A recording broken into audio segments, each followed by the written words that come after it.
கலைஞருடைய குடும்பத்தில் மூத்தவரான அழகிரி குடும்பம், தற்போதைய முதல்வர் திரு ஸ்டாலின் அவருடைய குடும்பத்தை தவிர மற்றவர்கள் அனைவரும் அங்கு அழைத்து வரப்பட்டிருந்தார்கள். திருமதி ராஜாத்தி அம்மாள், திருமதி கனிமொழி அவர்கள், ம். அவங்களுடைய கணவர் அரவிந்தன் அரவிந்தன். அவர்கள், வேற அப்புறம் முரசொலி மாறன் மத்திய அமைச்சராக இருக்கிறார்.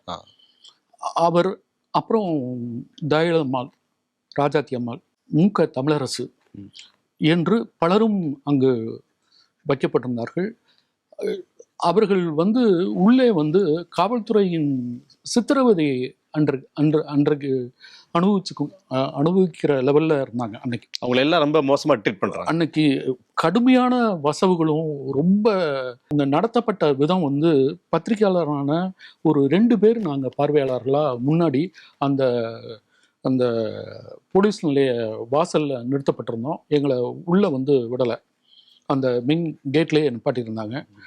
அப்போ காவல்துறை தொடர்ந்து எங்களை அங்கேருந்து அப்புறப்படுத்துறதுலையே குறியா இருந்தாங்க.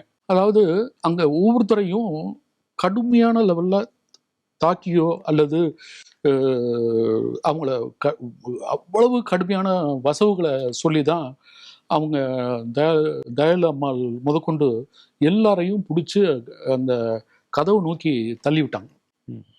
இவங்க ஒவ்வொருத்தரா அப்புறம் வெளியே வர்றப்ப கனிமொழி அப்போ நான் பார்த்தப்ப அவ்வளவு கடுமையான காவல்துறையினுடைய அடக்குமுறைக்கு ஆளானப்ப நான் என்னை போன்றவர்கள் தட்டி கேட்டப்ப நேரடியான மிரட்டல் வந்தது. இதை அப்போ இருக்கிற தலைமை பொறுப்பில் இருக்கிற ஒரு முக்கியமான விஐபி இதை முழுக்க வாக்கி டாக்கியில் கேட்டுக்கிட்டு இருக்காங்க.